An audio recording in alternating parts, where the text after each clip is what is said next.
कहानी सुनो ब्रह्मा विष्णु महेश। निकुंज में गए बाहर खड़ी ललिता विशाखा पहरेदारी पर लठिया ले। ललिता ने पूछा तीनों से, क्यों आए हो यहाँ पे? ब्रह्मा बोले, धरती पर पाप बढ़ रहा है तो हमें भगवान की आवश्यकता है। भगवान को अवतार लेने के लिए बुलाने आए। तो ललिता ने कहा कि पापों के लिए तुम तीनों हो ना, जाओ जाकर संहार करो। हमारे श्याम सुंदर क्या करेंगे? वो पाप मिटाने के लिए थोड़ी है। तो महादेव आए और महादेव ने आकर ललिता को कहा, नहीं नहीं, हम पाप मिटाने नहीं, पर जो लीला यहाँ निकुंज में चल रही है, चाहते हैं वो लीला पृथ्वी पर भी हो, इसलिए हम उनके अवतार की प्रार्थना करने आए।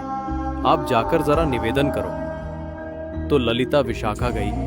दोनों बैठे थे युगल। उनसे पूछा कि आपसे मिलने आए तो उनको बुलाया गया। वो आए तो ठाकुर जी से प्रार्थना करी, आप अवतार लो।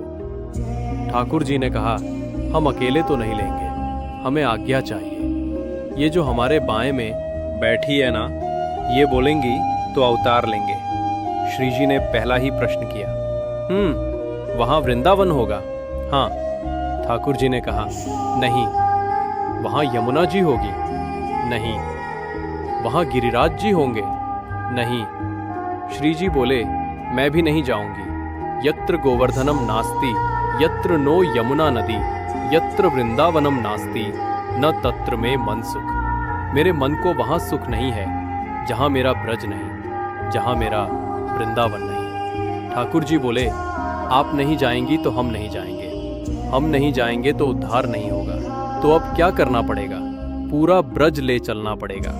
तो ठाकुर जी पूरा ब्रज लेकर के, पूरा वृंदावन ही आप समझ लीजिए, वहां से उठाया, पूरा इस धरती पर रख। ये जो आप और हम जिस वृंदावन में जाते हैं, ये कोई भूमि का टुकड़ा नहीं है। ये उसी दिव्य धाम का वृंदावन उतार के ठाकुर जी श्री जी के लिए लाए, ताकि श्री जी मेरे साथ चले और लीला कर सके।